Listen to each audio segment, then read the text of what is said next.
I stood up to China like no administration has ever done before, bringing hundreds of billions of dollars pouring into our treasury from China when no other president had gotten anything from China. They never got anything.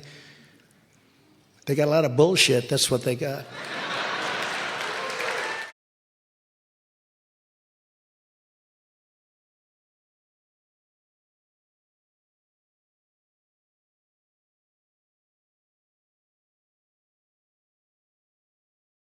What a great crowd we've got here tonight.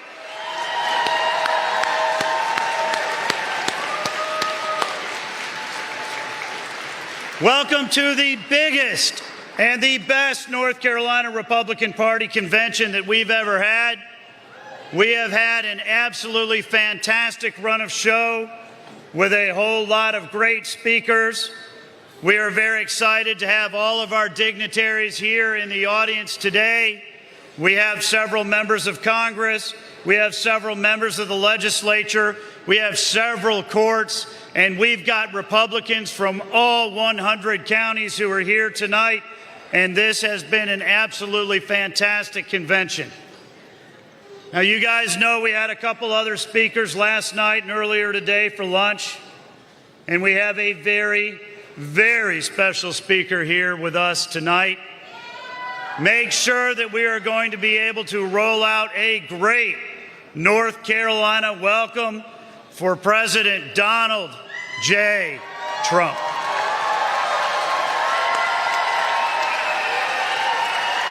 Here's a question for you. Just how far are the radical left and inside the Beltway bandits willing to go to stop him? We all know they hate him for winning the fight to protect life, for exposing their deep state, for draining their precious swamp. And they already know he'll crush Biden. So like a pack of rabid wolves, they attack. So let's impeach him. Let's get tainted radical left prosecutors to charge him. Let's conspire with Hillary and the FBI with fake stories about him. All to distract from Biden's incompetence, weakness, and money-grabbing corruption. But here's the thing, he'll never blink. That's called having the courage of your convictions. And it's why he's our president. I'm Donald J. Trump, and I approve this message.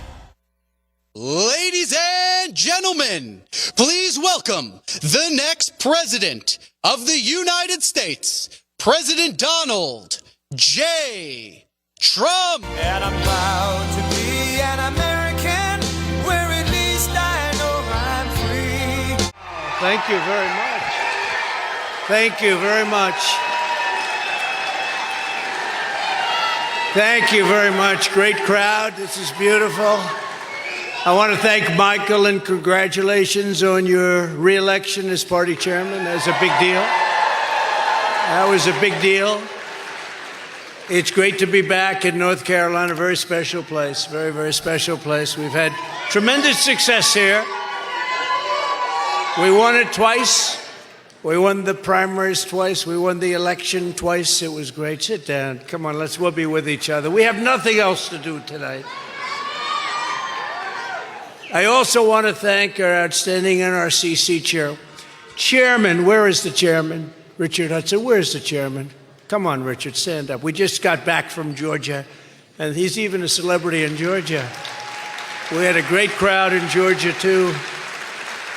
He's fourth in line for Speaker, and his wonderful wife, Renee, is incredible. And she served 4 years, actually, in the White House as Kellyanne. Is anyone here of Kellyanne Conway? Nobody, right? She's so fantastic. But thank you, and thank the family. Your family is fantastic. We appreciate it. Thanks also to one of the great stars of the party, one of the great stars in politics, Lieutenant Governor Mark Robinson.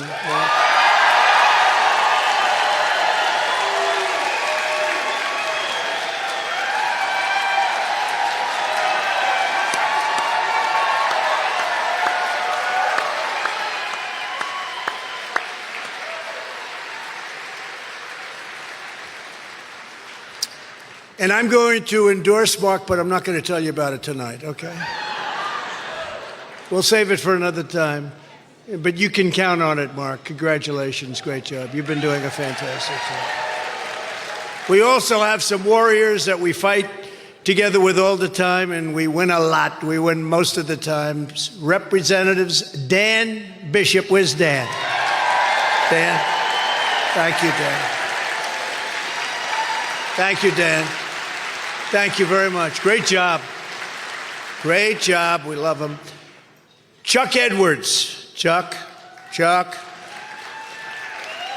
Thank you, Chuck. Thank you. Thank you very much. And State House Speaker Tim Moore. Tim, thank you very much. Great job. Tim's doing a fantastic job. Thank you. For 7 years, we've been engaged in an epic struggle to rescue our country from the sinister forces who actually hate it and want to destroy it. I really believe they want to destroy it. There can be no other reason. These forces are far stronger than Russia, China, North Korea, and Iran all put together, because with the right leader, you saw that just 3 years ago, we have the right leader. All of those countries are absolutely no threat. They're not any threat to us. We talked about it before.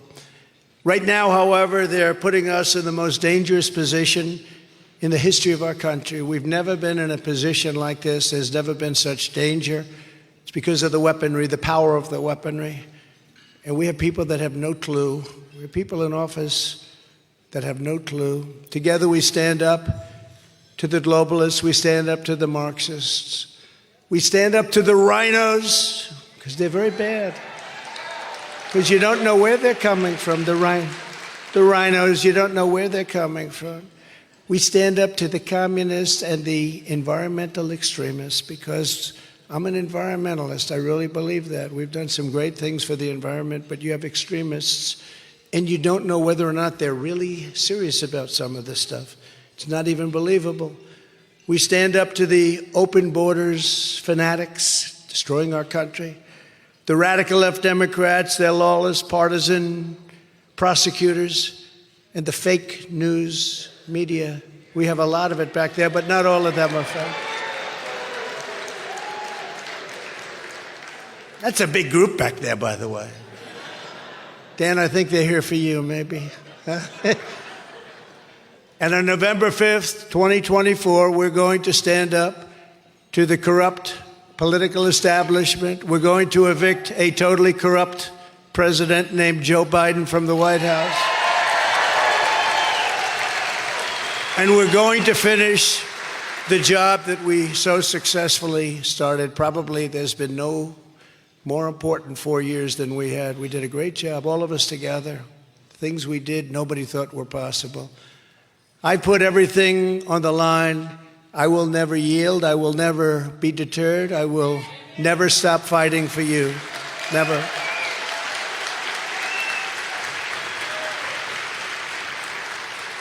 And if I wasn't leading in the polls by so much, we'd have no difficulty.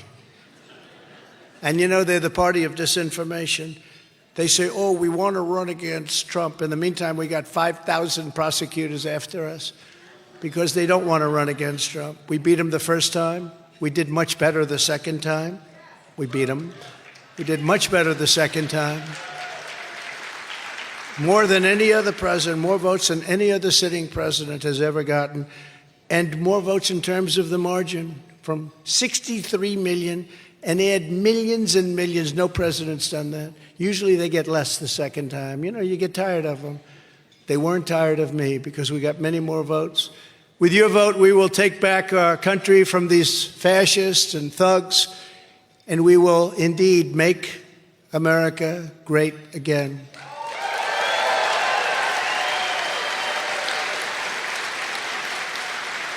From the beginning, our America First agenda has been an existential threat to the rotten political class that gets rich and powerful at your expense. Erasing our borders, cheating like we've never seen before in elections, exporting our jobs and squandering our blood and treasure on endless foreign wars. We didn't start any wars, first time in 71 years. No wars. They all said, Trump will get us into a war. He's got that personality. No, it was my personality that kept us out of wars.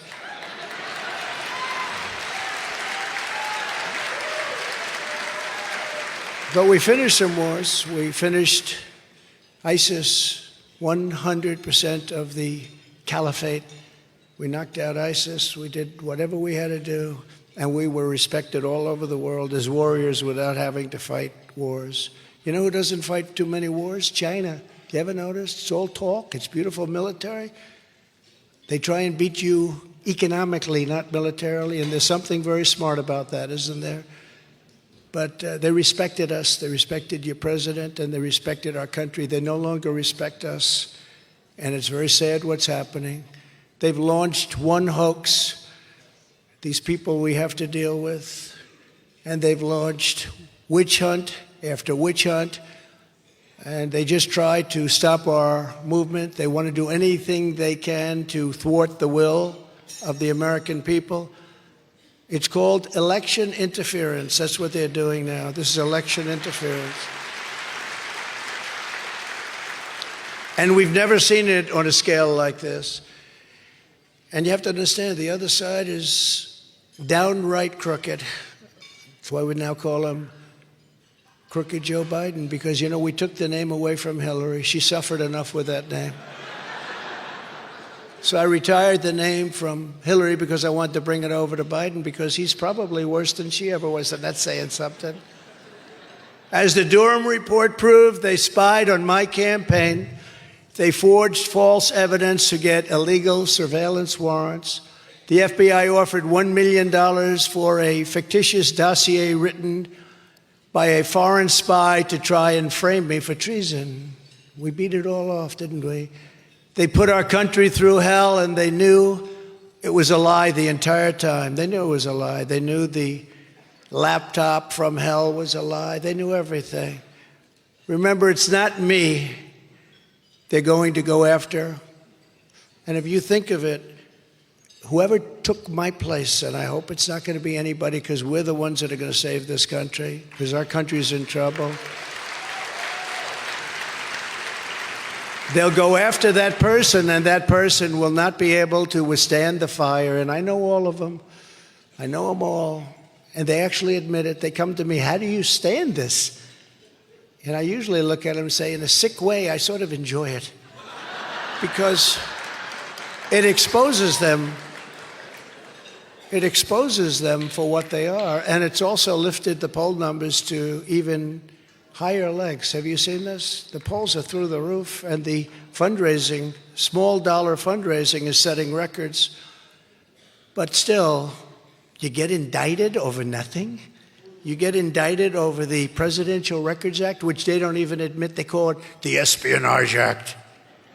These are sick people. We had Russia, Russia, Russia. Ukraine, Ukraine, Ukraine. The no collusion Mueller witch hunt. Impeachment hoax number 1. Remember the perfect phone call? Impeachment hoax number 2. The illegal censorship of the Hunter Biden laptop from hell. The 51 intelligence officials who falsely said it was Russian disinformation. Remember they said that? I said, nobody believes that. Who would believe that? You see the pictures, horrible pictures. The real pictures haven't been exposed yet. But all of this, and it just kept coming and coming and coming, and it would for another person in my position, but they wouldn't be able to handle it. They wouldn't be able to take it, because you're dealing with crazy lunatics. Now the Marxist left is once again using the same corrupt DOJ and the same corrupt FBI and attorneys general and local district attorneys to interfere in our election at a level that our country has never witnessed before. These criminals cannot be rewarded. They must be defeated. We have to defeat them soundly. In the end, they're not coming after me. They're coming after you, and I'm just standing in their way.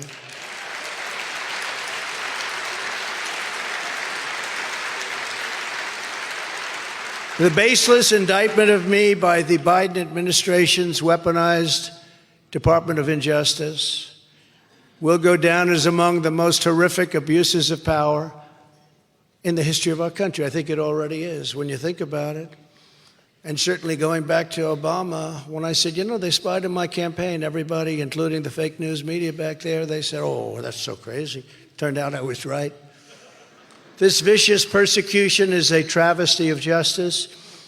You're watching Joe Biden try to jail his leading political opponent. Think of it. This is like third world country stuff. Trying to put his opponent, who's leading him by a lot, wants to put him in jail over following a civil act. This is a simple thing.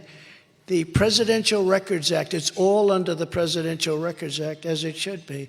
It's all under the Clinton Sox case. You know what this Clinton Sox case is? That's where they sued Clinton, and he ended up winning, that he could keep the things that we're talking about. It's all under that, Mr. Congressman. We discussed that before.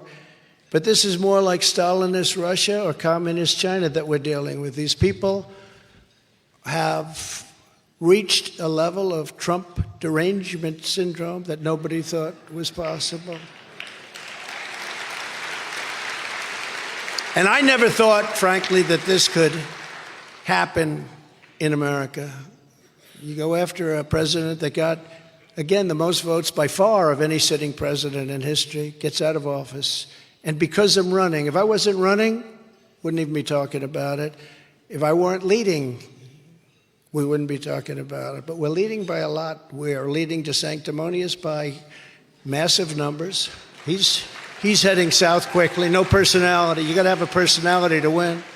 He's got no personality. And, remember that when he came to me, he had virtually no votes. He was dying, as the expression goes. He was dead. I said, George Washington could endorse you. It wouldn't matter. No, sir, if you endorse me, I'm telling you I'm going to win.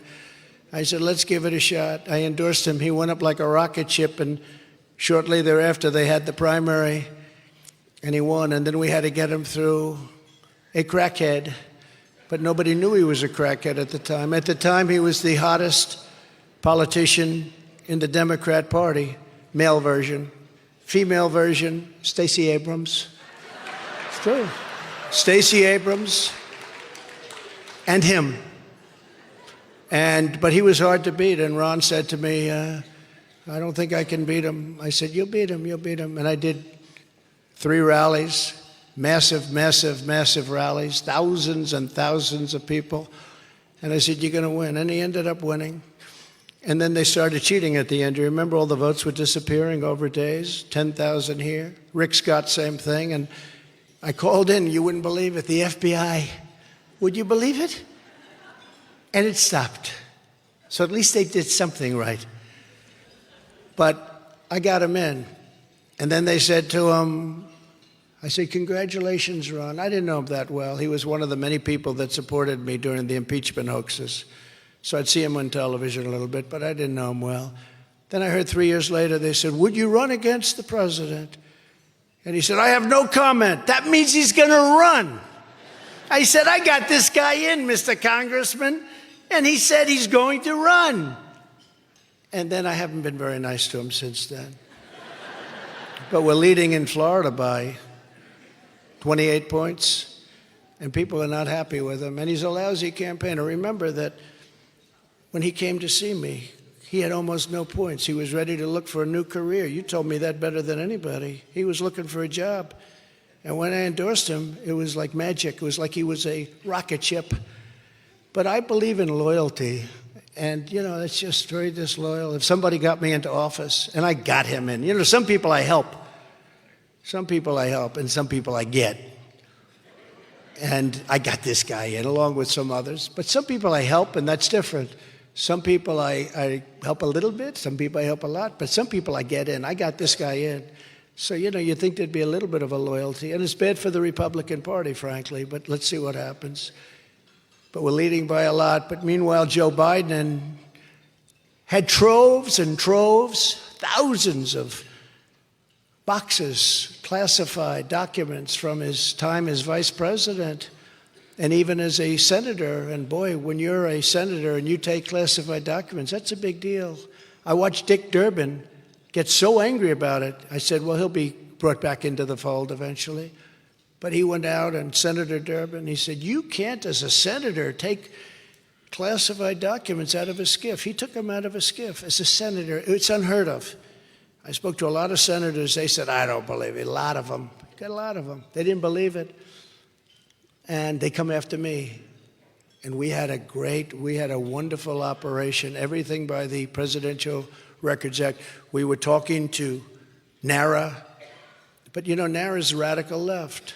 Do you know they have a red flag on the Constitution of the United States and on the Bill of Rights? You know what red flag is? It is a dangerous document. This is where NARA's coming from. And they've done, I would say over the last number of years, very poor job. But they're very, very radical left, so you have to be careful of these people. But they conspire with the FBI, they conspire with, it's just a crazy situation, I mean, that this country goes through. If we could devote the same brilliance to making America great again, to fighting Russia, to fighting China, to fighting all these people that are eating our lunch like China. We did a great job with China. I took in hundreds of billions of dollars in taxes and tariffs from China. Think of it. No other president took in any money, not $2. But many of Biden's documents were in Chinatown, D.C. You know that? You know what Chinatown, D.C. is? That's the real deal. That's the place.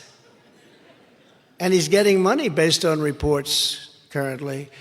And if the media, the fake news, was doing their job, they'd be earning Pulitzer Prizes, which no longer mean anything. You know, I'm suing the Pulitzer Foundation, you know that, because they gave Pulitzer Prizes to reporters from the New York Times and the Washington Post because of their wonderful and accurate reporting on Russia, but they were wrong. In fact, the Durham report just said how wrong they were, but they were. But we knew that even before the Durham report. Many of them have already conceded the fact that they were wrong. And they have Pulitzer Prizes. We want those prizes taken back, and we want them maybe reissued to other people like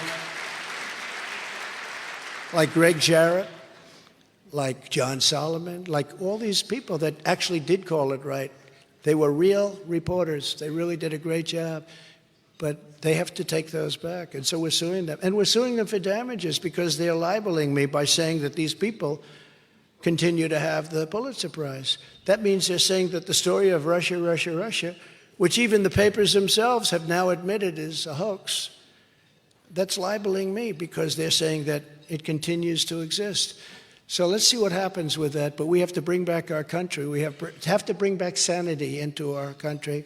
You know, the media is so important. They could straighten things out so badly, so quickly. Look, if 15 years ago, they're like a policing agent, they should be. 15 years ago, 10 years ago, if somebody said that somebody was taking money from China and from Ukraine and from all these other places, tens of millions of dollars, they would all be rushing to try and get the story.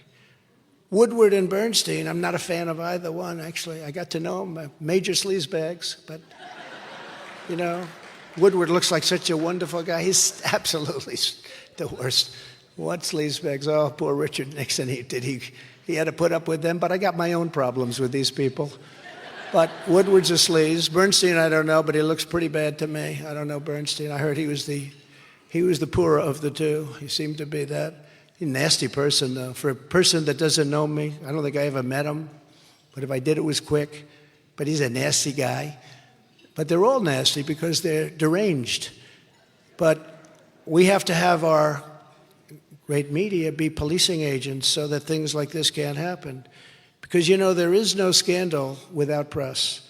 If the press refuses to write that Joe Biden got $5 million, and a lot of other things are coming out this week, then there can't really be a scandal when you think of it, right? There can't be.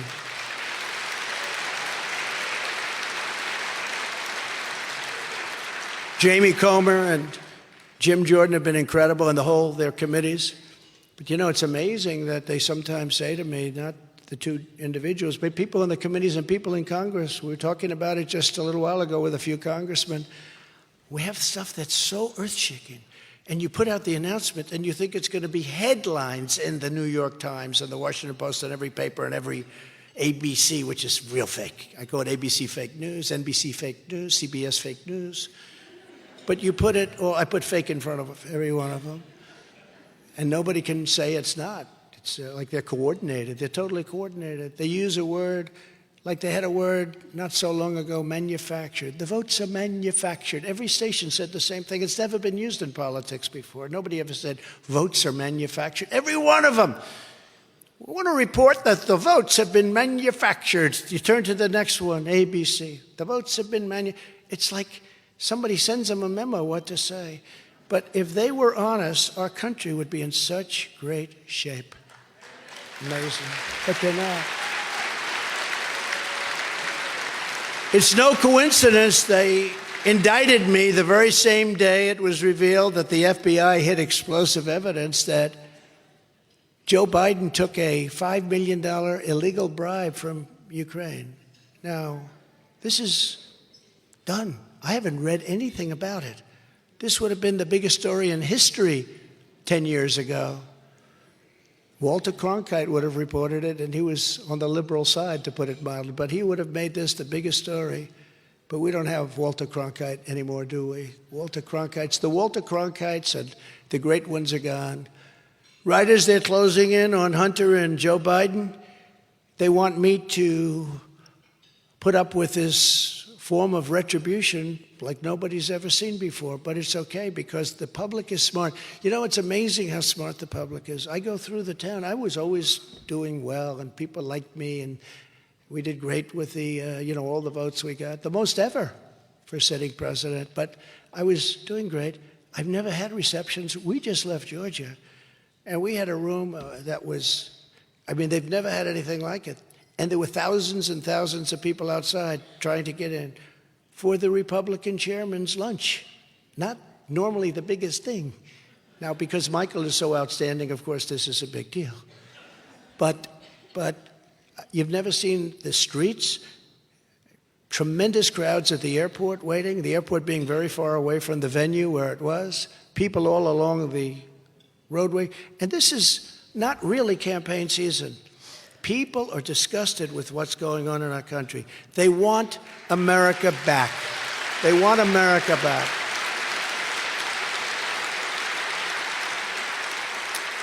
So I've been predicting this for a long time, just like I did with LIV, LIV Golf. I told the players, take the money.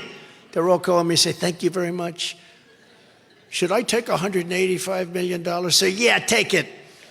But sir, that means I have to leave the tour. Don't worry about it. Take it, because three things are going to happen. They're going to merge, which I predicted they would, and it was nice. They actually covered me very well. They said it was really good. But they're either going to merge or they're going to be successful. In one case, got $185 million. Great one, Dustin. Great player, Dustin Johnson. Brooks Koepka. These guys, they're great. But, lots of others were offered hundreds of millions of dollars. They said no, and now there's a merger. And I actually made the statement. I said, if there's a merger and you don't take the money, you're going to have a lot of very unhappy golfers out there. And you have a lot of very unhappy golfers out there. But it was exactly as I said. But I called this one too.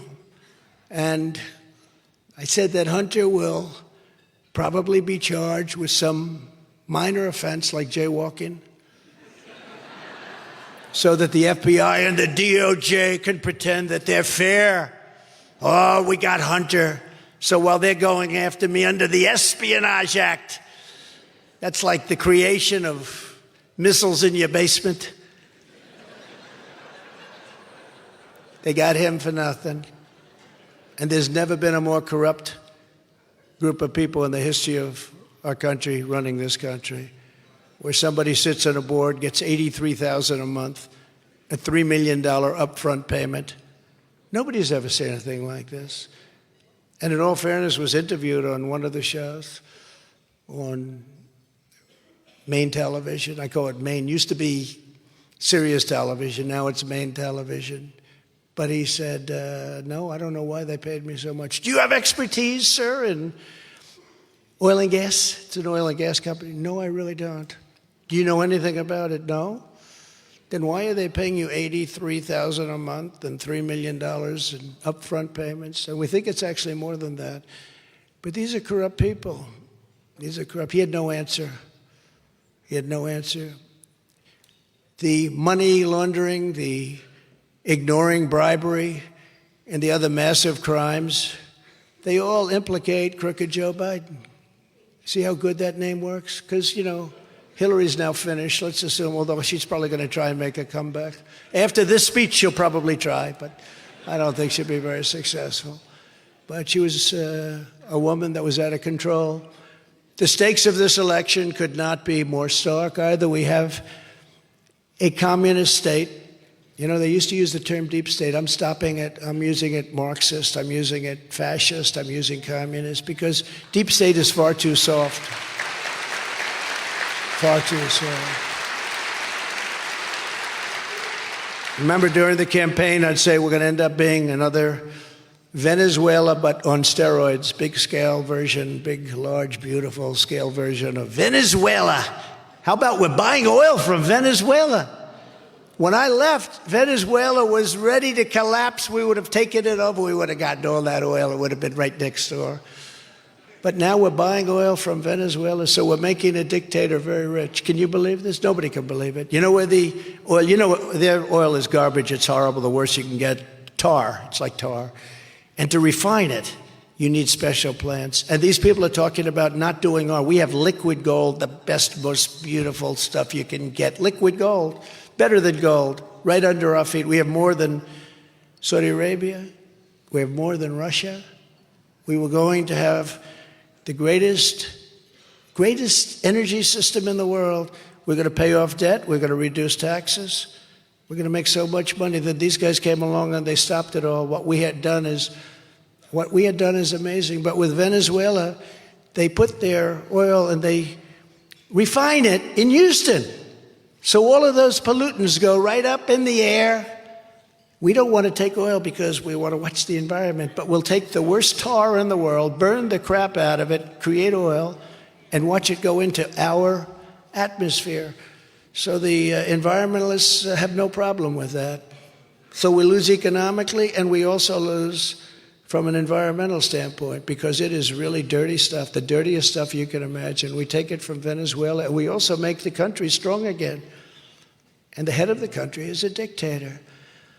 It's not even believable, some of the things that are happening. Open borders. Who would believe open borders? Who would believe no voter ID? I want to vote. Oh, go ahead and vote. That's why they have all these people coming, and they think they're going to be able to vote. The funny thing is a lot of them turned for Trump. A lot of them on the Texas border towns. Wouldn't that be funny? We like Trump the best. We like Trump. But the governor of Texas called me right after the election. He said, you've done something that's unprecedented. You won every single town along the border, mostly Hispanic. He said, that hasn't happened since, he called it Reconstruction. I said, is that Civil War? Would you say that's Civil War? That's Civil War, term we haven't heard in a long time, Reconstruction. But hadn't happened since Reconstruction, Civil War. But it happened. We did incredible. We're doing incredible with Hispanics. At the end of the day, either the communists destroy America or we destroy the communists.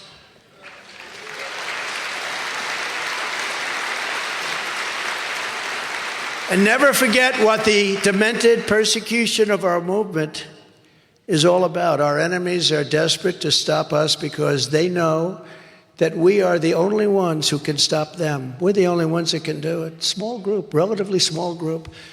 But we can stop them cold, and we will. And we would have had them stop cold, and they know that. And they cheated like dogs. They cheated like nobody's ever cheated before. You turn on your television at 10 o'clock, you would have said, Pennsylvania's a lock. We were up by so much, a lock. All of a sudden, you see that big fat dump, that big dump at 3:02 or whatever it was in the morning. It's a disgrace what happened. What's happening to our country is a disgrace. But I promise you this.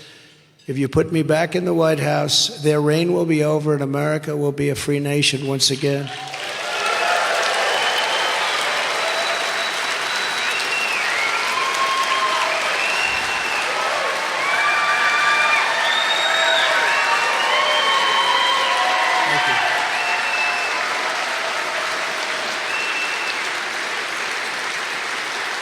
Thank you very much.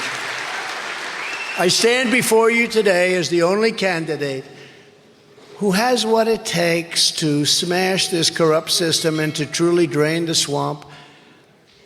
And I'm the only one that they don't want to do it. And again, that's why disinformation. We want to run against Trump.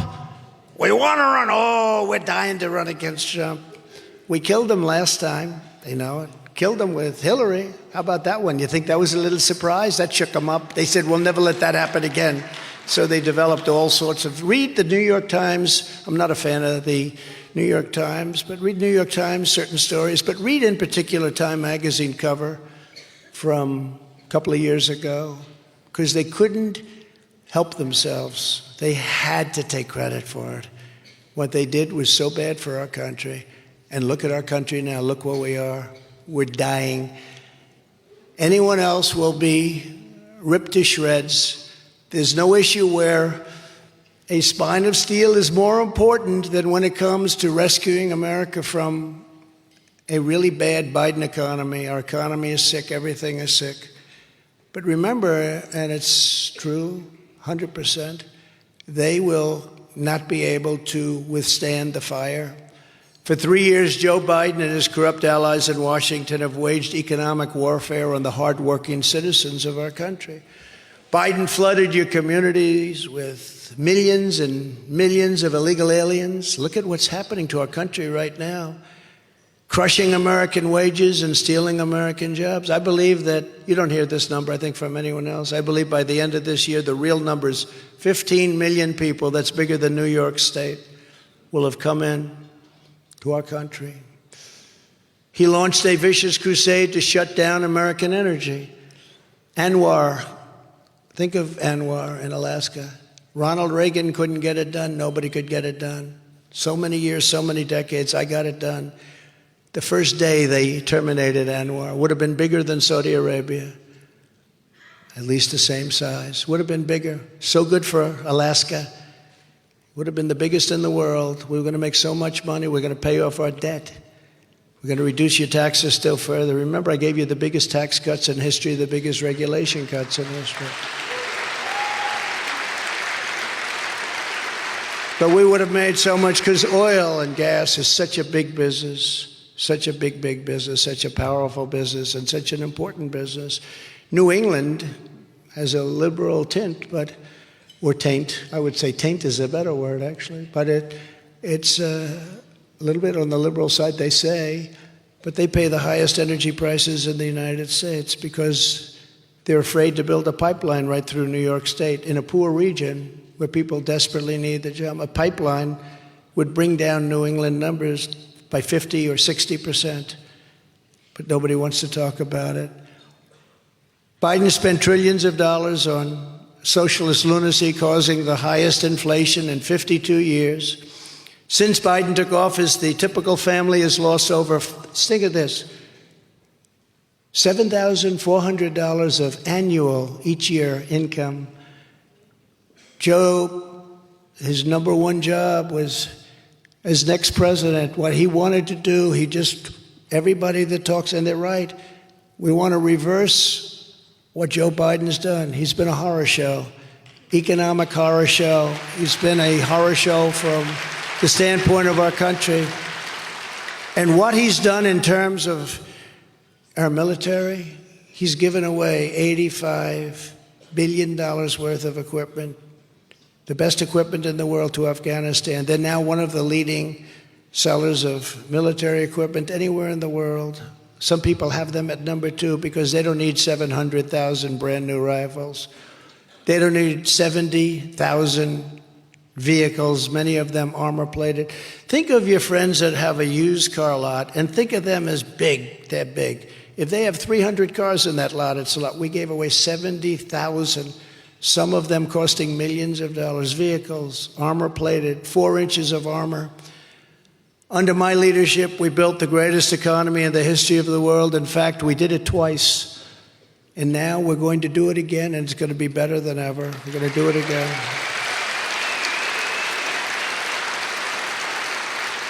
As president, I ended years of bitter betrayals of North Carolina workers. North Carolina was hit very hard by the Democrats. I withdrew from the job-killing Trans-Pacific Partnership, would have killed your state. A globalist calamity that would have killed American manufacturing forever. I stopped it. I ended it. It was a disaster known as NAFTA. I killed NAFTA. Nobody thought it could be done. You know, you had to get it killed through Congress. You helped a lot, Mr. Congressman. It was the worst trade deal ever made. Nobody thought, because you have people, I don't know where they get their thinking, but, you know, they get it from lobbyists and lots of other people, and it's hard to get the votes even when something is really good. And we replaced it with the USMCA. That's the Mexico-Canada trade deal. And you know how I know it's good? Because they are working feverishly to try and renegotiate the deal, because they're getting killed by that deal. And I just hope the Biden administration doesn't do it, because we suffered with NAFTA for decades. NAFTA was the most unfair. It was the worst trade deal probably ever made. I stood up to China like no administration has ever done before, bringing hundreds of billions of dollars pouring into our treasury from China when no other president had gotten anything from China. They never got anything. They got a lot of bullshit. That's what they got.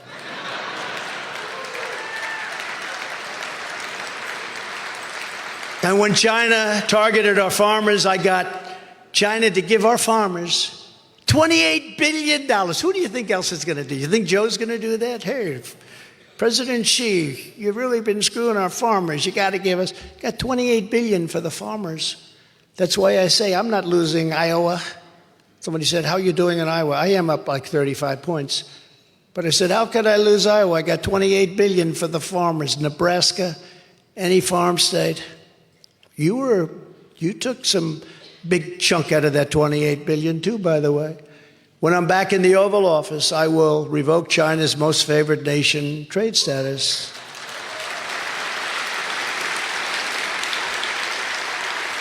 And remember, they got that because they said they were a developing nation. Well, you know what? Honestly, we're a developing nation. Our cities are going to hell. We have to redevelop our cities. Our country is going to hell. Look at our cities. Look at New York and Chicago and Atlanta. Atlanta has the highest crime rate per capita of any city. Atlanta. Where they're trying to get me on a perfect phone call. People kill people and they never even get interviewed. But let's get Trump on a perfect call. A call that was so good. It was actually better than my perfect call with the Ukrainian President, Zelensky.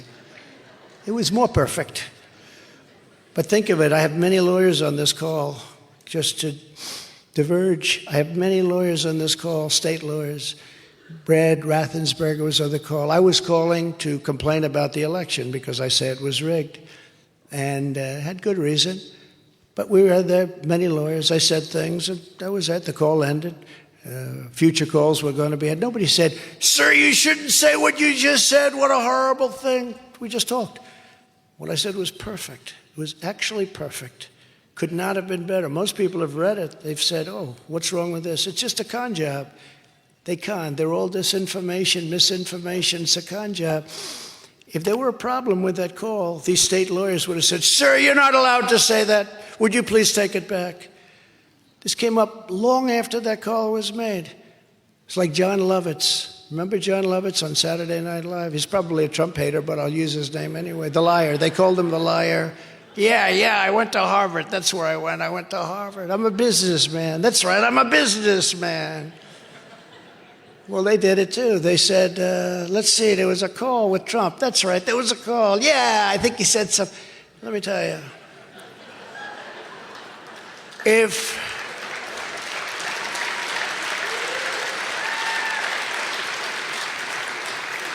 there was anything said wrong in that call, they would have been screaming from the rafters. How dare you say that? Sir, you're not supposed to. That call was perfect.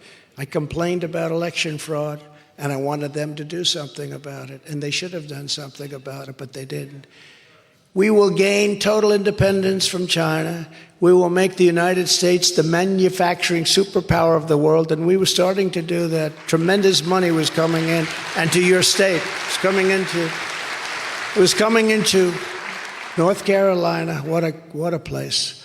Under Biden, we've had record high trade deficits, which I call losses. A lot of people don't say, oh, a trade deficit isn't a loss. I call it a loss. Some people don't. I understand their thinking. I was a very good student at the Wharton School of Finance. Can you imagine? I wonder if they're proud of me. I got indicted. I wonder if they're saying, oh, that's wonderful. I've been indicted twice now in a couple of months. You know, when I was studying and when I was a very, very successful businessman, and then I did The Apprentice, and I did lots of books that were big sellers. Even now I have books that are tremendous sellers. I never had this stuff in mind. I never had the word indictment. What's indictment mean? Sir, that's when you're extremely dishonest, sir. No, these people are con men, and we have deranged people running it. For this reason, I will pass landmark legislation because we have to save our country, to be known as the Trump Reciprocal Trade Act. You know what that is? When China charges us a 150% tariff, we charge them a 150%. Right now, they charge us nothing. Look at it. Right now, so we charge them nothing. They charge us 150%. So I said to one of our terrible senators, a guy named Toomey, Pat Toomey, real beauty. I said, and he was all in for the, he called it free trade. It's not free trade. It's stupid trade, very stupid trade. We have a new name. We've developed a new name, stupid trade. I said, Pat, so let me ask you, China's charging us 150% tariff on various products. Can we charge them 100? No, sir, it's not free trade. I said, how about 100%? They're at 150. What about, no, sir, you can't do that. What about 50? No, sir. What about 10%, Pat? No, sir, you can't do that. That's not free trade. These are the dumbest people I've ever seen. It's called an eye for an eye or a tariff for a tariff. But isn't that a beautiful thought? Because we're getting screwed by every country in the world. And I need to get this one approved by Congress. And they approve things easy if they're bad things, if they're not politically correct, they don't want to do. But this is politically correct. This is very simple. They charge us, we charge them. What's going to happen is a lot of them will come off because they're saying, what's the use of us collecting 150 if they're going to get 150? So it's come on. But some won't do that, and that's okay because we'll take in a fortune. But we'll make trade fair, really in addition, because we're the pot of gold, but we're rapidly losing that pot of gold status. Soon we're not going to have anything. We're losing so much money. In addition, I think we should have about a 12 to a 15% tax on anybody that comes into the United States.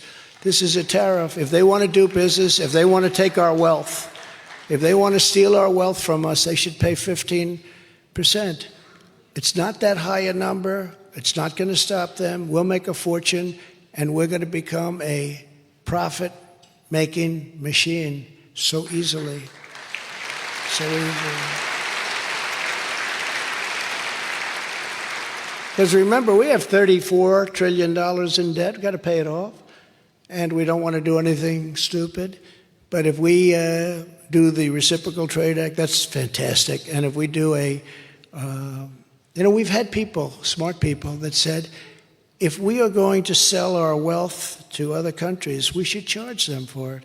Why should we allow other countries to come in and steal our jobs, to make our cars, to make our computers, to make everything, and then just sell them right back at us with no tax? No, I think if we do that, they should be charged 15%.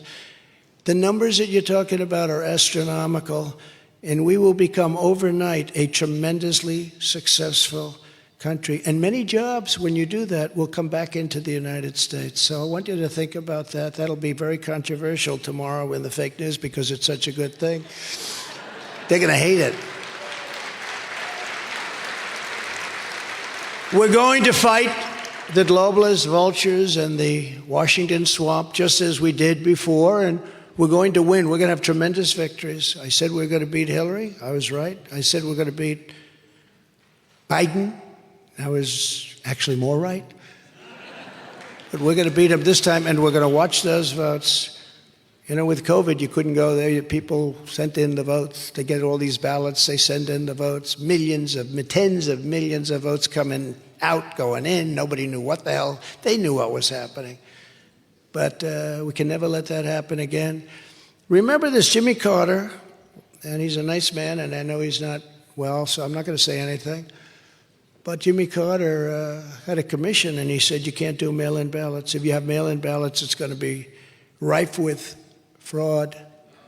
Of course it's going to be rife with fraud. People are getting 7 ballots, 8 ballots, and we can't do it, We're not going to have a country left.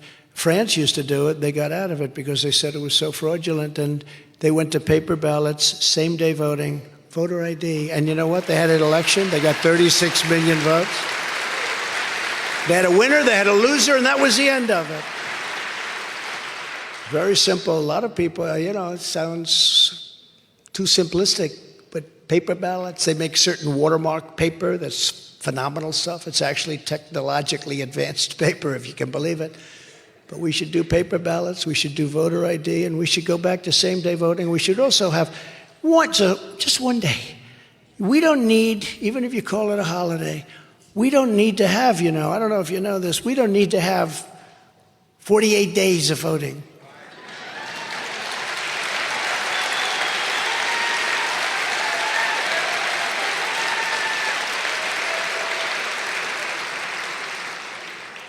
And just remember, they created a lot of ballots. They had places where there were more ballots than there were voters. And they had a hard time explaining it, but the courts don't like to get involved because the courts were not courageous. They were not courageous. It's a shame what happened. But we have to have strong elections, and we have to have a strong border.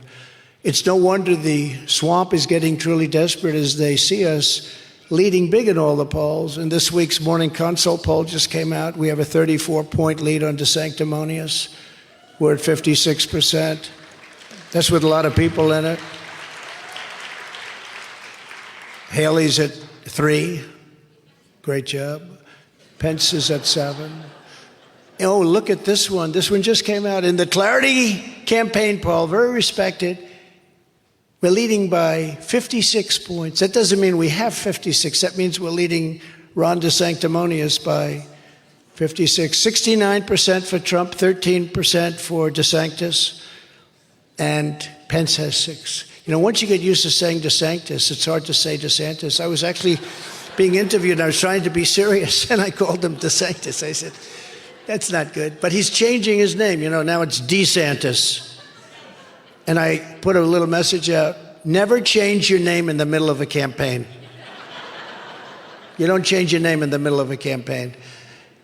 In the Emerson poll of Iowa, we're leading by 42 points. See, I told you. I got him $28 billion. How are we going to lose? That's a big lead in Iowa. We're going to do great in Iowa. We've always done great in Iowa. And we're leading Biden by a lot in the recent Fabrizio swing state poll of Arizona, Georgia, Michigan, Pennsylvania, Wisconsin. We're at almost 50% of the vote already. And we're leading Biden by 5, which is a shocking, you would think you'd be leading him by 40. You would think we'd be leading him by more than we're leading DeSantis. In the ABC Washington Post poll, just came out, I'm up by 7 points over Biden. And the new poll from Democracy Institute, very respected, shows that I'm the only candidate that beats crooked Joe Biden. And DeSantis is losing to him by a lot. With each passing day, more Americans are joining our patriotic movement. We are having unbelievable success, only garnered even further by what's happening because what they're doing is so bad for our country. People are saying you can't weaponize, you can't do this. Together we've achieved more than anyone thought even possible. We delivered the largest tax cuts in history. We delivered the largest regulatory cuts. That's why we had the greatest employment numbers ever in history. We achieved energy independence.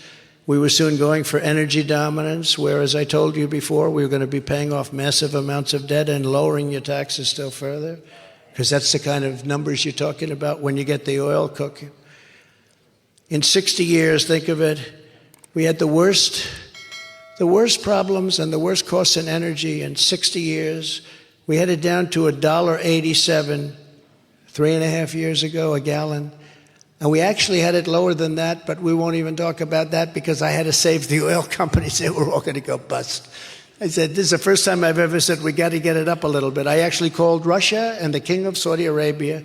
We had a three-way call, and we cut back on the oil because it was so incredible. Helped fill up the strategic national reserves, and he's now taken all of that to reduce gasoline prices for cars just prior to the election, very artificially. And he's reduced it down to the lowest level that it's been in, I think, 60 years. We created the most secure border in U.S. history, built hundreds and hundreds of miles of border wall, was going to build another 200 miles to fill up some gaps that we saw, and then they came in after a very strange election, to put it. I'm trying to be nice. A very strange election, really bad election. But they came in and they didn't want to fill up those walls. And that's the first time I said, these guys actually want to have open borders. We got Mexico to give us 28,000 soldiers free of charge. That's how we succeeded. You know, we had the most secure border in the history of our country. Part of it was I got Mexico, we built the wall, large sections of the wall. But we got Mexico free of charge. And I like the president of Mexico a lot. He's a socialist, but as the expression goes, you can't have everything. But I liked him a lot. But I said to the people over in the State Department, I said, give me a list of the 10 top things you would like. And one was to have their soldiers helping us with the people coming in. You know, they're coming in through Mexico. And they gave me a list of 10, and the woman, who was really a pro, but she was just a little bit naive, she said, sir, you're never going to get this. We've been trying to get this. I've been here for 25 years. We've been trying to get this for 25 years. You're never going to get it. I said, you want to make a little bet? And we had a representative, their top representative, come in to see me, and the State Department people. And I said, here's the story. You have to give us 28,000 soldiers free of charge to stop people from pouring into the United States. He said, he laughed. He thought, like, what a stupid guy this is. This guy has to be, well, sir, we wouldn't even think of doing that. Why would we do a thing? Because they're coming through your country and you're not stopping them. In the South, they're coming, pouring through in caravans. No, you're going to give it to us? No, sir, we're not. I said, how much do you want to make a bet? He said, we're not going to do it. I said, here I have in front of me, and I'm going to sign it right in front of you, a paper. This was on a Thursday or a Friday. And I said, on Monday morning, we're putting a tariff on all automobiles coming into the United States and all other Mexican products coming into the United States. We're putting a tariff of 25% on everyone. We're going to make so much money over and above the cost of that. And he said, you wouldn't do that. I said, I'm going to sign it right before your very eyes. Watch me sign it. And this goes into effect on Monday morning.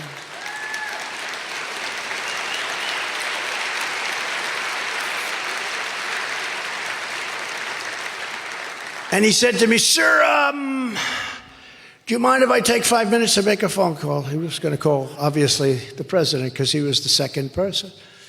And he came back in 3 minutes. Sir, we've decided to give you 28,000 soldiers free of charge. I said, but that's not the end. We also want remain in Mexico, so that rather than having people come in and remain in our country, they remain in Mexico until we approve them, until we check them out, find out who they are. We don't want murderers in our country. We don't want killers. We don't want people that are bad in our country. We don't want gang members. And he said, we'll give you that too, sir. Remain in. That's how, you think there was a remain in Mexico? You've all heard. You think that happened just by accident? That happened because of me. And then when Biden came in, he wanted to end it. And even the judge said, why are you doing this? The judge. He said, you can't end it. Why are you doing this? But it expired at a certain point. As an example, Title 42, that's to keep sick people out of the United States, people that are sick.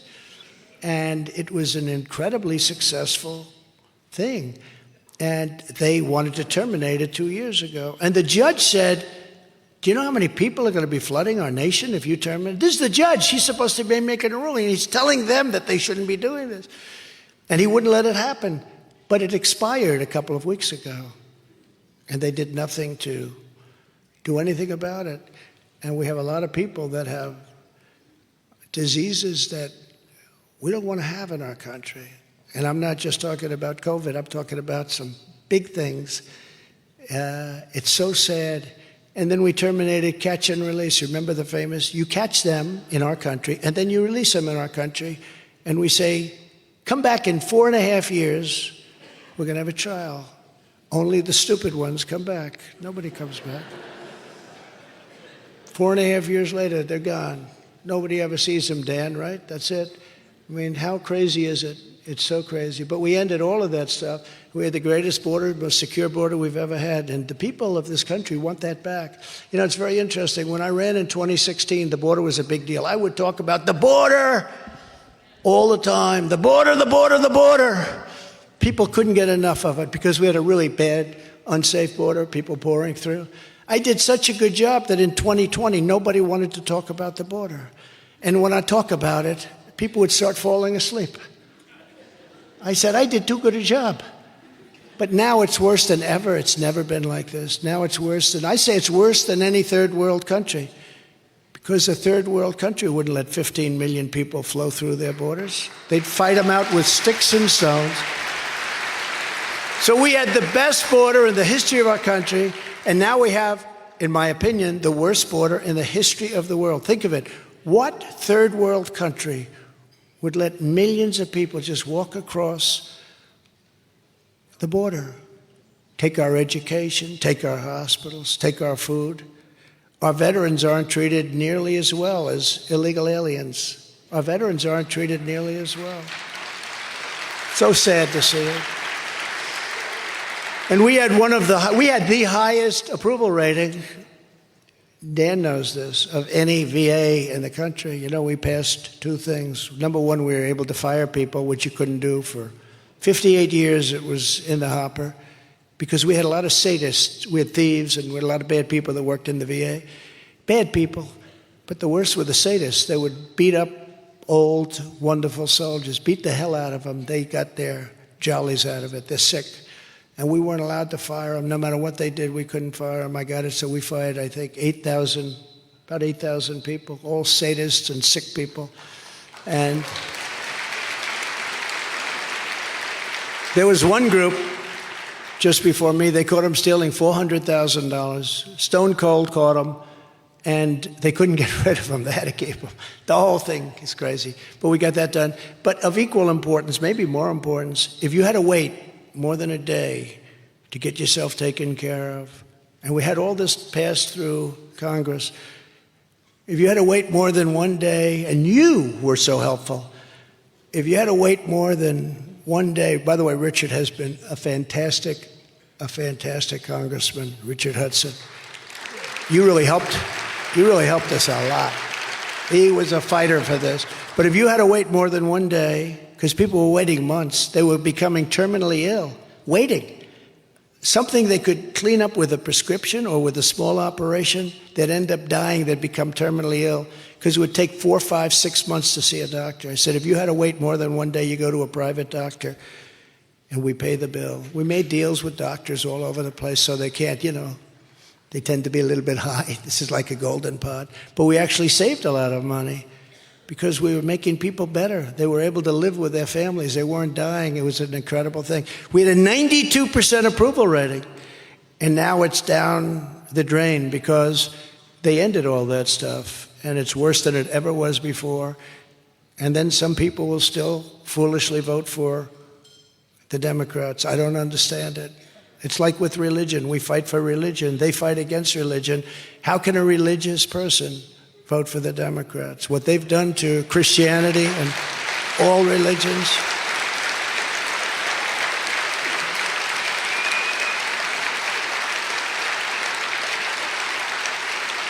I mean, how can they do it? We appointed nearly 300 federal judges and 3 great Supreme Court justices. I fully rebuilt the U.S. military. We had more ammunition than at any time. And now we have no ammunition. We have a military missing a thing called ammunition.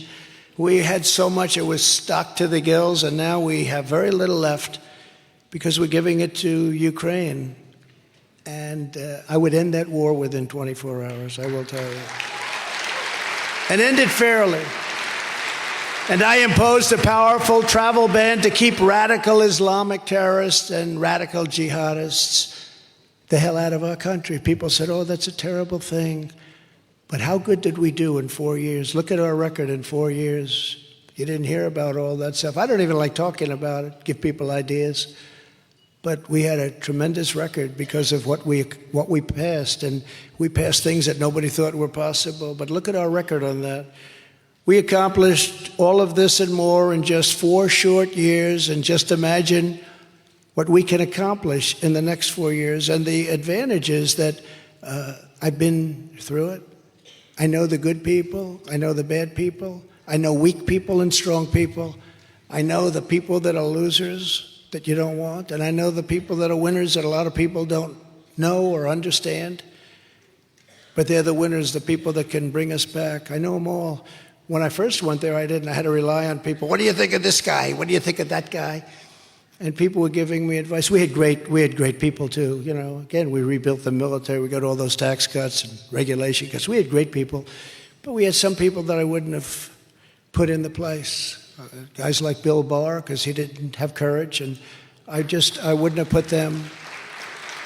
I wouldn't have put them in place. They missed a great opportunity, but we have all these people cold. We've caught all of these lies and all of this corruption. And something has to be done about it. But I know the strong ones and the weak ones. I know the great ones and the ones that will never be great.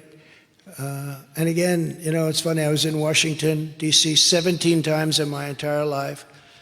And most of it was building a hotel down the road from the White House, a beautiful hotel. Now I sold it to Waldorf Astoria, but a beautiful hotel. And but I was only there 17 times and I never slept over. So I wasn't into that whole world of Washington establishment, but I learned quickly. I learned very quickly, and now I think I'm into it probably more than anybody else, and I know the people. Here's just some of the bold agenda I'll put into effect when we become the 47th President of the United States.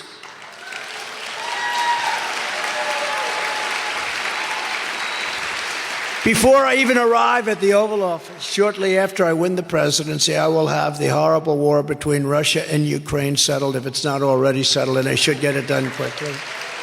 Can't let those people die. They asked me, did you see the town hall with CNN?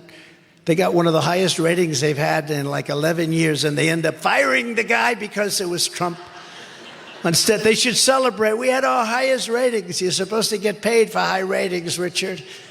But they had one of the highest ratings they've had in many, many years. I was on with a young woman who was, I said, nasty. She was a very nasty woman, but it worked out very well. And they were all going, he owns you, get him off the air. They're screaming, AOC is screaming, he owns you, get him off the air, stop it, stop it. But you'd think if they had high ratings, that would be a big, he should ask for an increase. Instead, they fired him because I was allowed to put across our point of view. It's our point of view. You know, we went into the womb of the enemy. And I thought, actually, the reason I thought they'd probably be solid. I tell them, because there they are right there.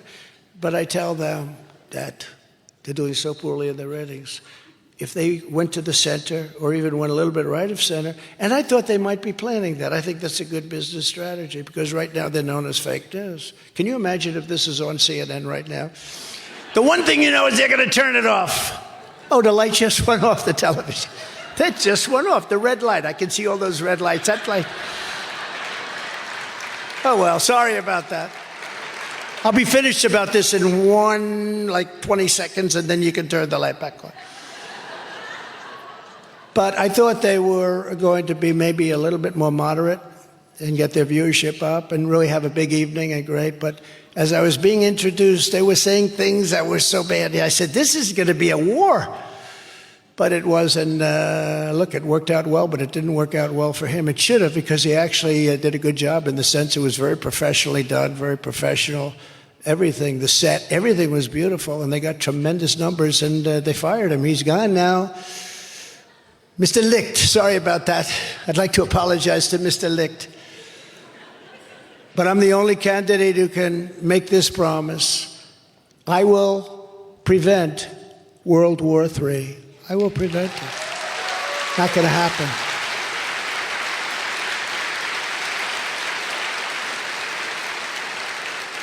And we're much closer than you think right now to having it. And at some point it will happen. It will happen. I will prevent it. I'm the only one that can say it. I know them all. I know how to deal with them. I deal with them. And I'm not saying I know how, but I will get it done. I will get it done. Did you see the other day Putin said they're delivering nuclear missiles to Belarus? Here we go. And we have a man that has no clue. He has no clue. We have a guy that walks around, he has no clue. He's like a walking zombie.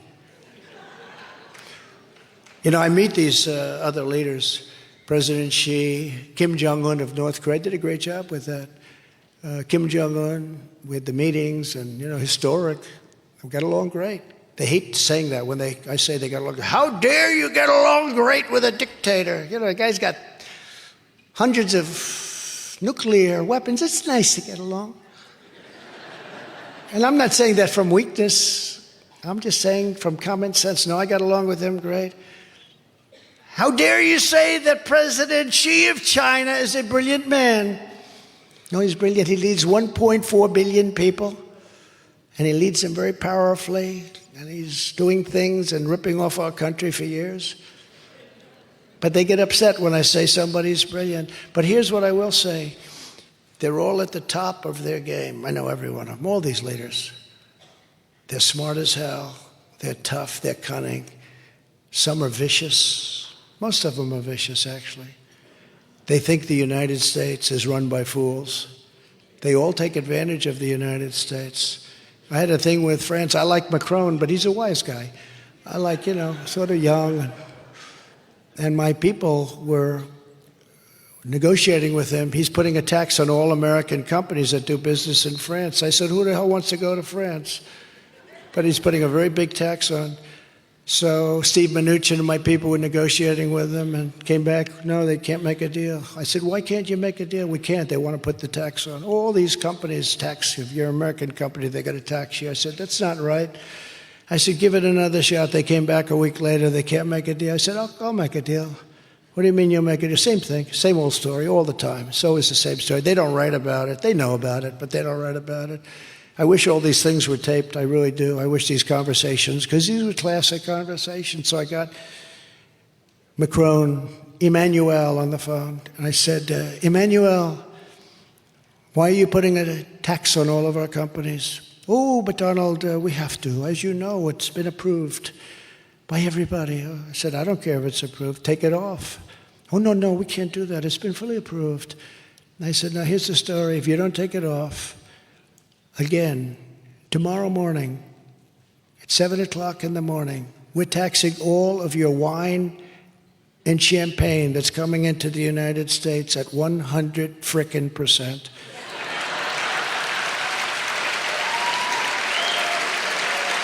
He'll tell you that's true. No, you cannot do that, Donald. Donald, you cannot do that. That is not fair. No, it's not fair that you're putting this massive tax on American companies, but not others. And that's only because you think we're a stupid country. I said, you're not going to do that, Emmanuel.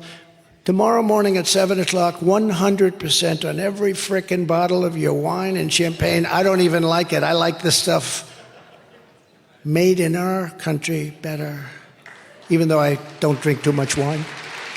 One of my good things, not a big drinker. But no, we don't want that, Emmanuel. No. I said, yes. You have 10 minutes to call me back. He called me back in 3 minutes. You have a deal. That was the end.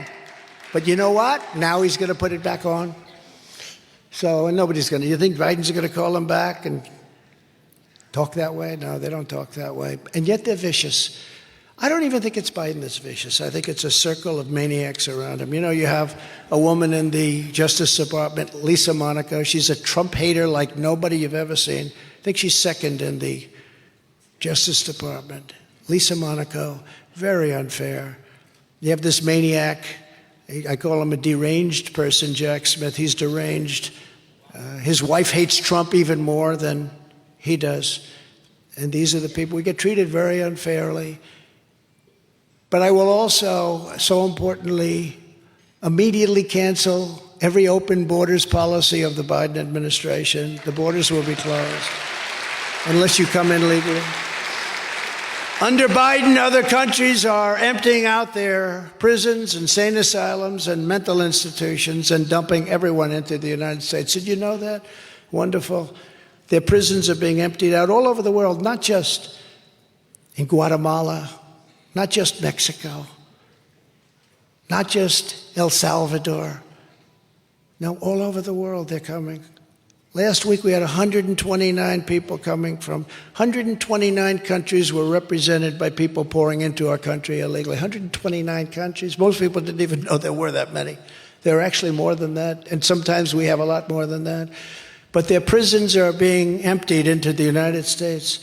You go into their prisons, they used to have it so crowded, so horrible, that people couldn't lie on the floor. They would stand up and lean against each other.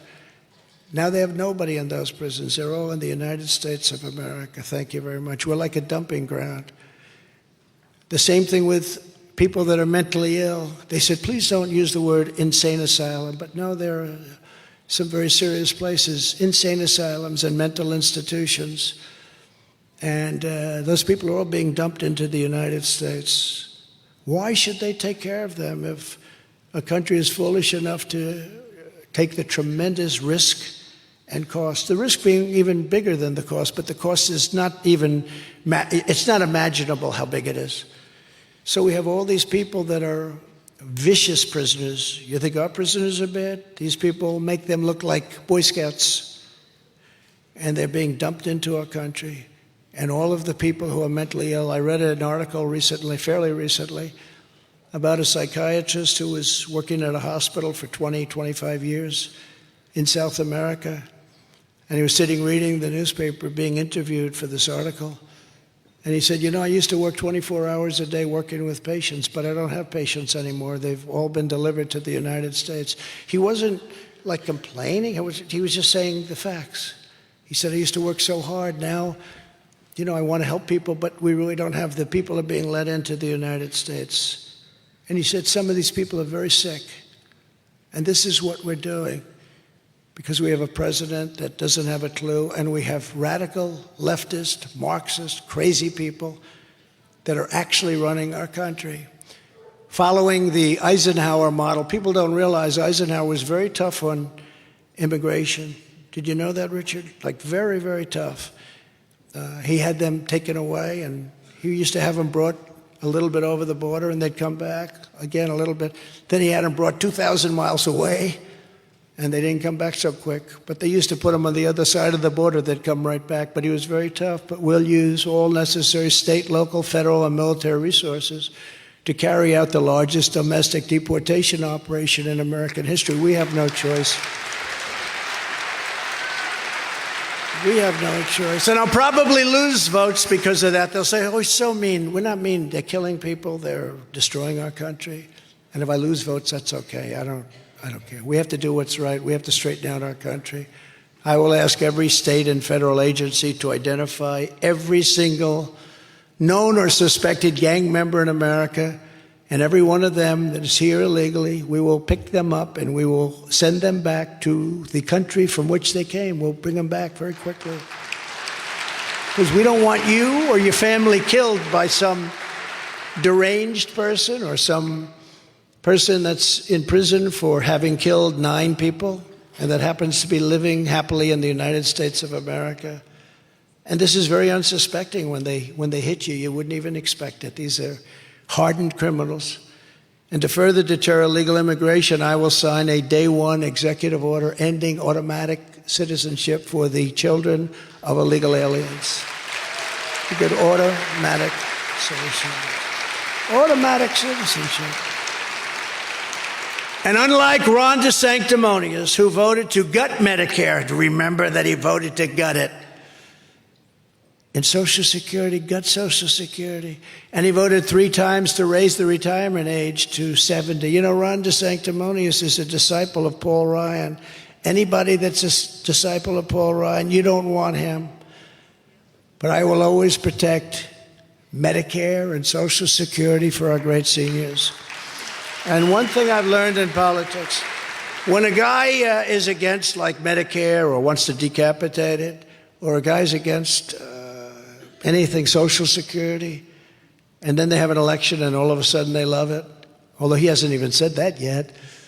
But when they have, and you earned it. You know, people have been working very hard for long periods of time. There are many things we can cut. You don't have to cut Social Security. You don't have to cut Medicare. If we did the oil thing, you wouldn't have to even think about these things.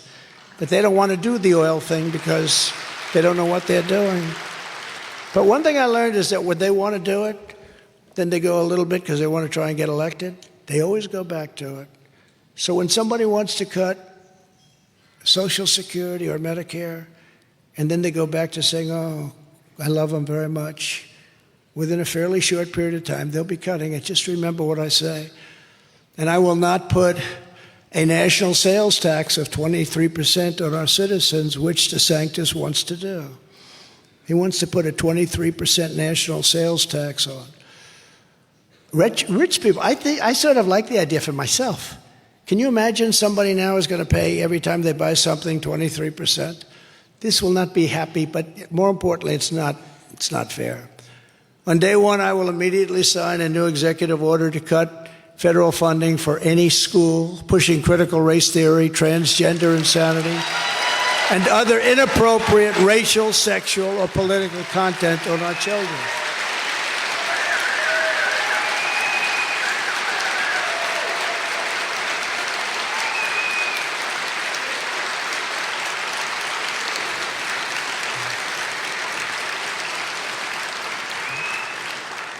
It's amazing how strongly people feel about that. You see, I'm talking about cutting taxes, people go like that.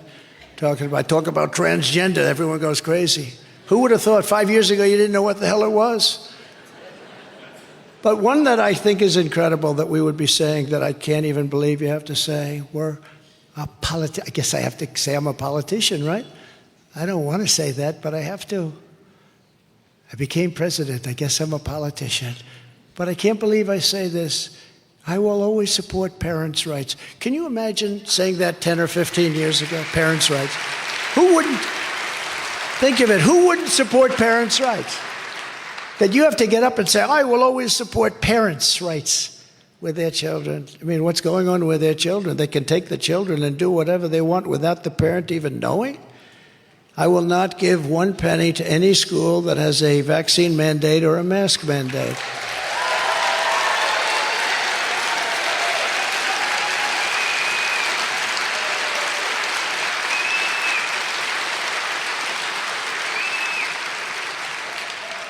And one of the easiest to me is I will keep men out of women's sports, okay?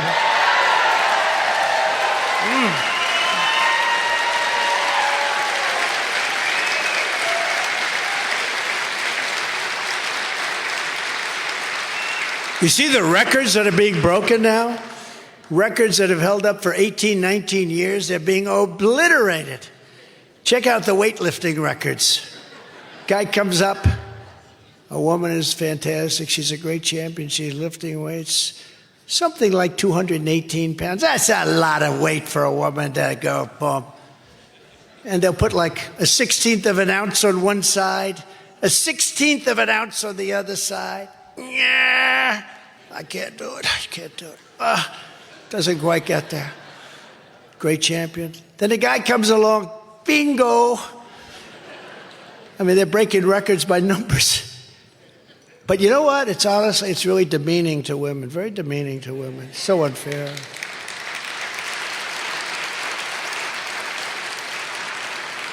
The swimmers, the women, female swimmers, they're great, incredible people, incredible athletes, but they're getting obliterated. These records are just getting obliterated.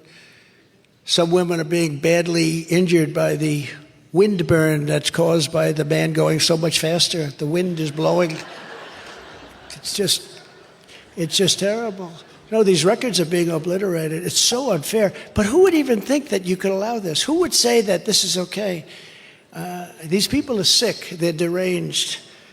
I'll sign a law prohibiting child sexual mutilation in all 50 states. Child sexual mutilation.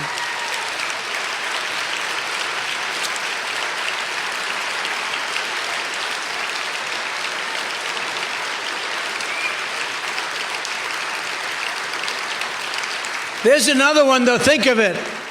Think of it. I'm going to sign a bill prohibiting the mutilation of your child. Do you think you're supposed to say this? I mean, who would have to say this? Who would have something where they can actually do that? But they can. Because our country has gone cuckoo. 10 years ago, if you ever said that, they'd carry you out of the room. They'd say, what the hell is this guy talking about? Today, you have to say it because they mutilate children.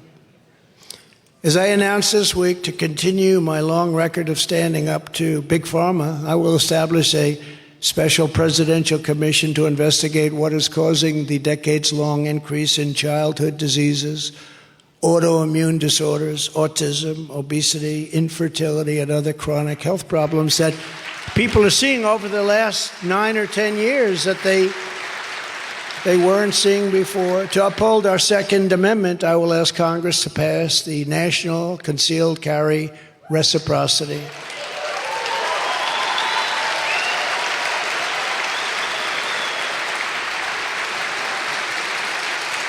And I've always had the endorsement of the NRA, and I should, because I've kept it going. I've kept our Second Amendment totally alive. We haven't done anything to injure it or hurt it, and it's been very hard. It's been a very hard battle, but the NRA's always endorsed me, and I appreciate it.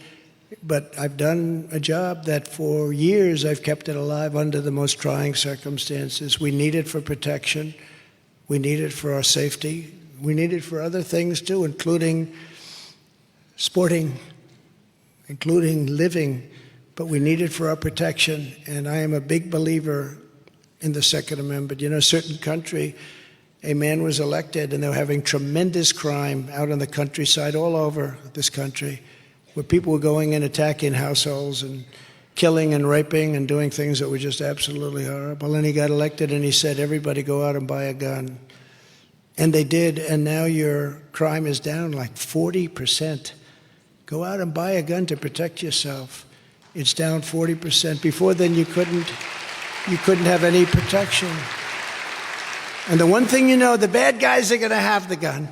They're not going to be following the rules. I will protect innocent life just as I did for 4 strong years. Nobody did a job like I did, including Roe v. Wade, bringing it back to the states. Did a great thing. And remember that this is a very complex issue. What we've done is we've shown that they are the radicals, not the pro-lifers. They are the radicals because they're willing to kill a child 7 months, 8 months, 9 months, and even after the child is born. And what I did by killing Roe v. Wade, which everyone said was impossible, number one, we got it sent back to the states. And number two, and very importantly, I gave you now the power to negotiate. You had no power before because they were allowed to do whatever they wanted to do. They could kill the child at any point, including after birth. You look at the governor of Virginia, the ex-governor of Virginia. I call him Michael Jackson. You remember that catastrophe? He said he's a big Michael Jackson fan. That's why he did certain stupid things. But he was willing, and he said it, you know, put the baby down and we'll decide with the mother what you want to do after the baby is born. They are the radicals, not us. And nobody wants to see mutilation or death of a baby after a certain period of time. But I gave you, by getting that, by winning that, everybody said it was impossible to win, but we put 3 great justices on the Supreme Court justices, and you now have the right to a superpower to negotiate something that's going to be acceptable. Before, you didn't have any rights whatsoever. They could do whatever they wanted. So it's a very powerful thing that I was able to get. I'm very proud of it, but it goes back to the states, and you're in a very strong negotiating position. Actually, right now, you're in a much stronger position than the other side. So it's going to be interesting over a period of time, but it could go fairly quickly, perhaps. But there are many negotiations going on right now that wouldn't be going. I gave you the power to negotiate at a very high level. And I also have, I think, shown very conclusively that they're the radicals. We're not the radicals. They are the radicals. So it's very important, and it's very important that it be handled properly.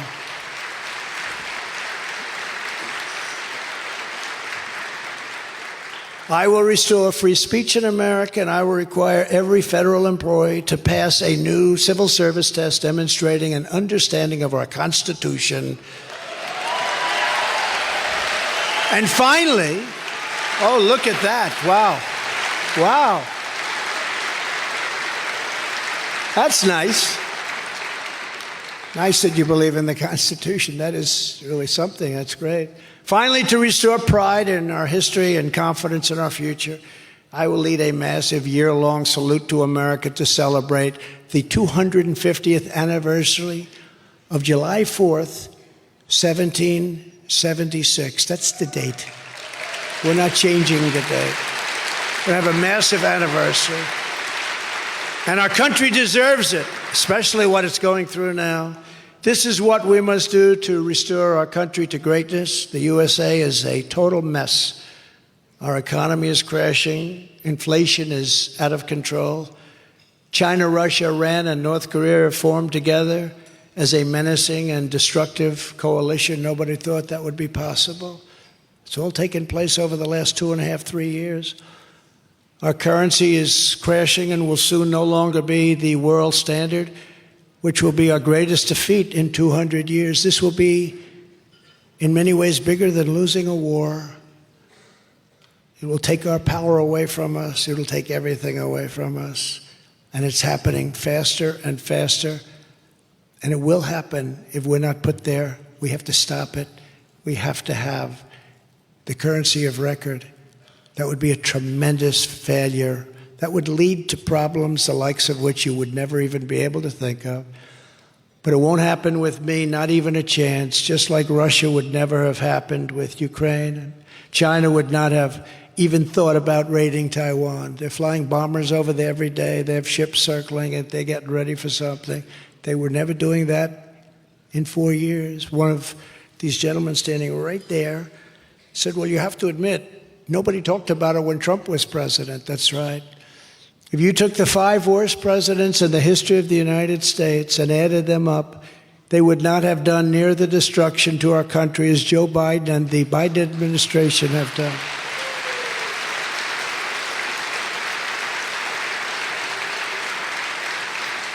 We are a failing nation. We are a nation in decline. And now these radical left lunatics want to interfere with our elections by using law enforcement. It's totally corrupt, and we can't let it happen. This is the final battle. With you at my side, we will demolish the deep state. We will expel the warmongers from our government. We will drive out the globalists. We will cast out the communists. We will throw off the sick political class that hates our country. We will roll out the fake news media. We will expose the rhinos for what they are.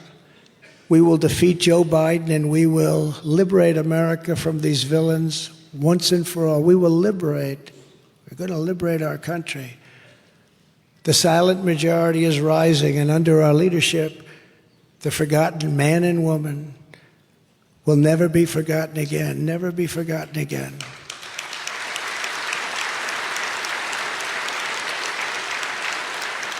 With your help, with your love, your prayers, you have to remember this will happen. This will be a certainty. We will put America first always, and that will lead to the fact that we will make America great again, greater than ever before. Thank you very much, North Carolina. Congratulations to Mike. But thank you very much. Great to be with you. Thank you.